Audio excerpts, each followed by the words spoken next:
Okay, finally here. Time for all the fun and games to happen in and behind that shed right there. Let's go.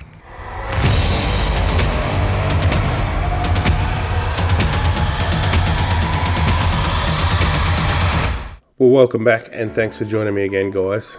Today's video is a tour of the Australian Armour and Artillery Museum and a little bit of footage from their AusArmourfest that they hold over their 3-day weekend.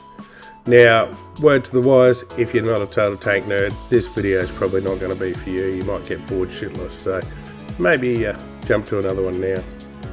I'll do a quick walkthrough of all the sheds just to give you an idea of the scale of this place and the array of machinery, artillery, tanks, trucks, everything they have there is totally amazing. I will just like to point out that this is a privately owned museum, so it is entirely funded by the owners. So if you do get the opportunity to get up and have a look at this museum, by all means do it.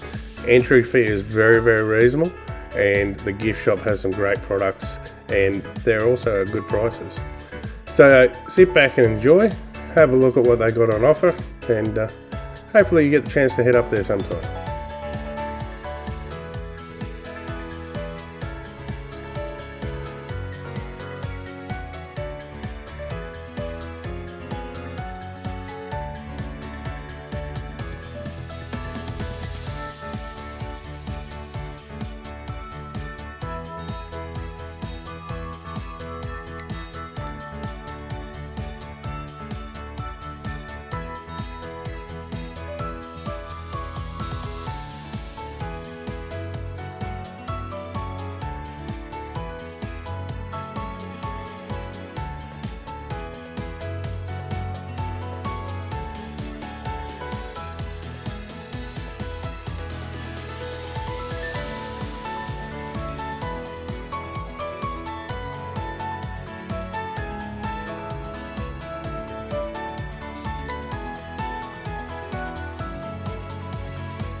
centrifugal wagon, had a crew of 4, driver, commander, gunner and loader, and sported a 7.5 centimetre Pack 42 and carried 55 rounds of ammunition. Secondary armament was an NG42 with 600 rounds. Powered by a Maybach HL120, which generated 296 horsepower. Had an operational range of 210 kilometres.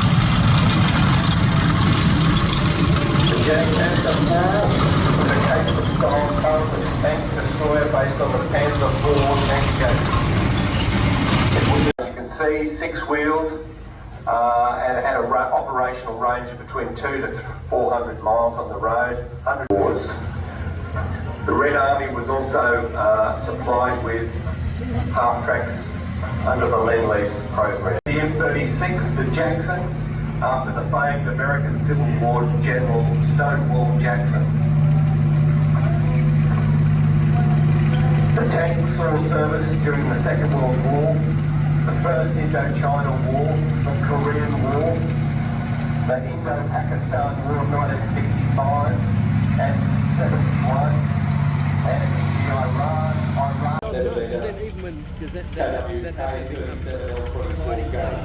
Secondary armament is an MG-34 with 3,150 rounds. Never an ideal situation. It had a fuel capacity of 470 litres, which gave it an operational range of 210 kilometres. And three, space armour was added to the hull and turret.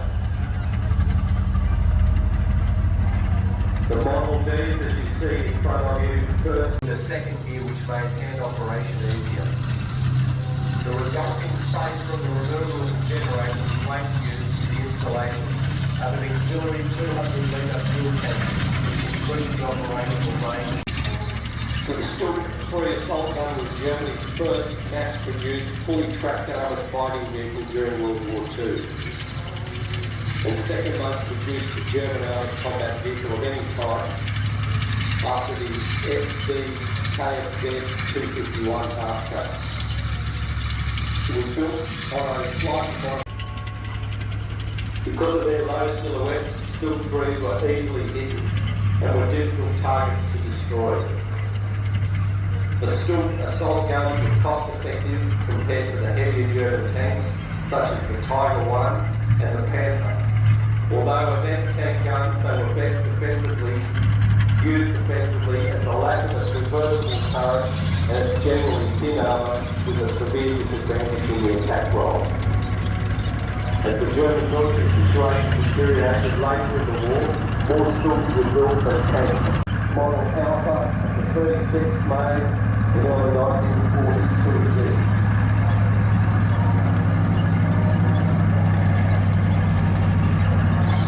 By the Krupp, they built 1,108 of these. 31 of these were conversions. It weighs in at 23 tonnes, had a crew of 4, commander, loader, gunner and driver. The main armament was 40 L48 gun, and the tank carried 63 rounds. Secondary armament was an MG34 with 600 rounds. Powered by a Maybach V12 cylinder gasoline engine. Had a fuel capacity of 340 litres, which gave it an operational range of 210 kilometres and a speed of 40 kilometres. The Stuart 4 was a German assault gun variety of the Panzer IV, used in the latter part of the Second World War. It was identical in role and concept to the highly successful Stuart 3, which we've just seen coming in now to the park.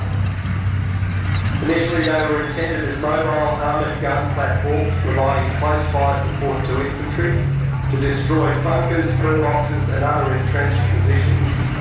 As the war progressed and the production of tanks was unable to keep up with the attrition number, they became a valuable supplement to the Panzer forces on the eastern and western fronts.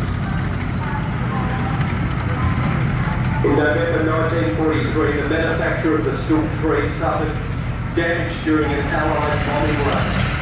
Krupp's idea of mounting a Stuart 3 Model G on a hands-off floor chassis was adopted. We go for stroll though. We'll check it out.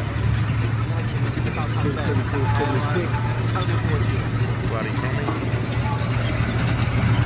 Just crossing the crossroads. Top speed of 55 kilometres. The T-3476 had the impressive balance of firepower, armour protection and mobility. It was the mainstay of the Soviet Army from 1941 to the end of 1944, whereas the pushing numbers of T-3485s ranging in at 26.5 tonnes. It had a crew of 5, and the main armament consisted of the 85mm gun. Secondary armament, 27.6T, 62mm DT machine guns. The engine was more depending on the variant. Its main armament was a 152.4mm gun howitzer, and it carried 18 rounds. Secondary armament was a 12.7mm Dushka anti-aircraft machine gun, powered by a powerful B-12. Look at the comparison as a camouflage Panther. It had fuel capacity of 560 litres, which gave it an operational range of 120 kilometres. So a maximum speed of 2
Second tank to the middle shown with the track now is the Panzer IV Model G. Again, designed by Buck in 1936. German medium tank, produced between 1942 and 1943. There were 1,927 built, weighing at 23.6 tons. Again, because of their low silhouettes, Stood 3s were easily hit and were difficult targets to destroy. The Stood assault guns were cost effective compared to the heavier German tanks, such as the Tiger 1 and the Panther. Although with anti-tank guns, they were best defensively, used defensively, and the latter was versatile current and generally thin armour with a severe disadvantage in the attack role. As the German military situation deteriorated later in the war, more Stools were built than tanks, particularly due to the years of production. The exhibit you see running in front of you was acquired from Czechoslovakia and is the only known Stools 3 model Alpha 36 made in early 1942.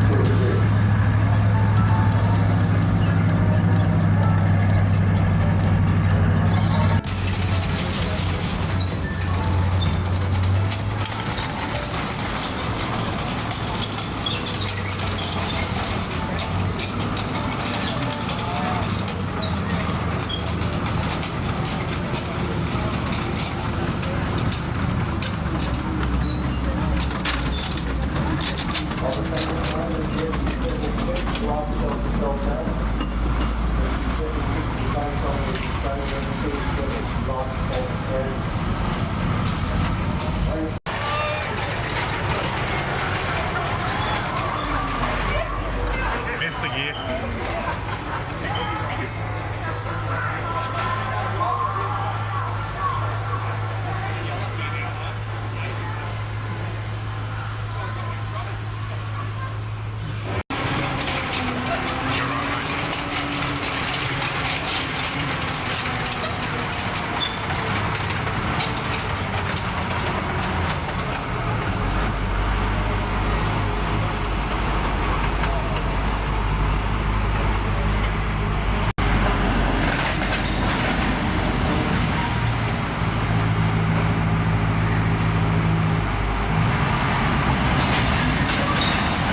and gentlemen, that concludes AusArmourfest Day 2 of 2025.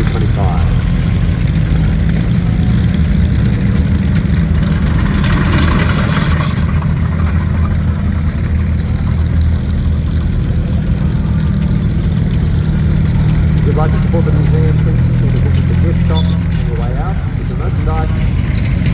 And we very much look forward to seeing you again for Day 3 tomorrow.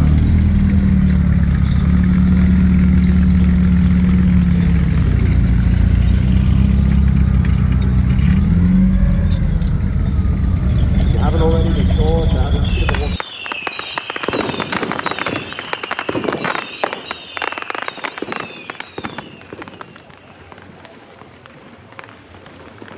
Smiling.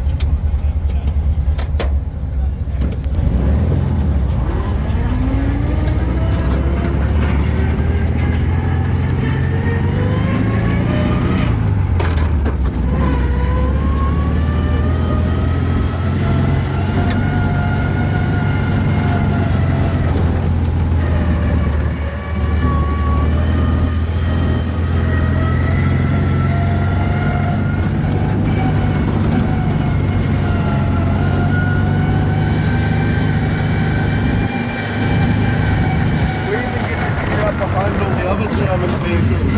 It's pretty cool. Yeah, works out well, doesn't it? Yeah.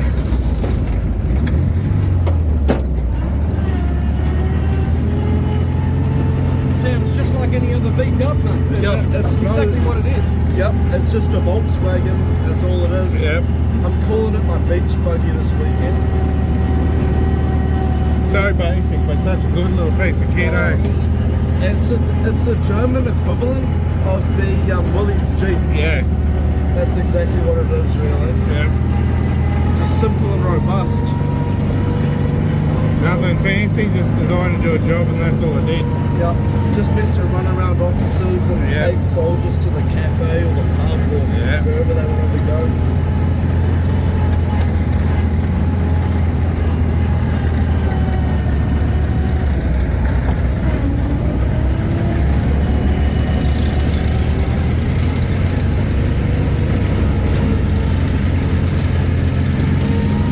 Standard shift, mate. Yep, pretty much. Just fucking, that's it there, just a standard full speed. Yep. It's just got a fast gearbox though, so the wheels have to be really good. Yeah. That's the only thing.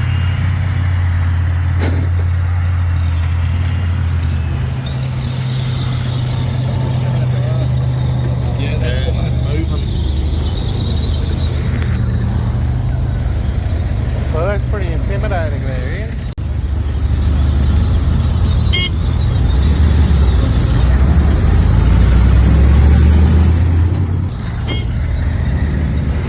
Yep, yep.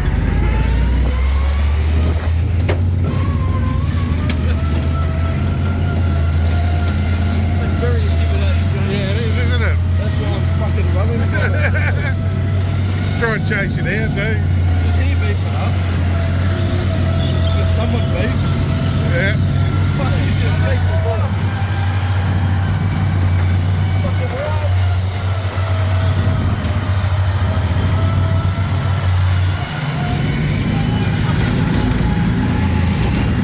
He can move that thing. You can't got it. He can go quicker than we can. Well, AusArmourfest is done. What's your highlight? Seeing the Panther up close. Mm-hmm. Absolutely getting a ride in the Kuba. I reckon that's the number one. Yeah. And plenty more. Yeah. Great. Agree. So, very good day. Last day here. Get ready to go home now and go back to reality. Place definitely worth a visit. Back again soon.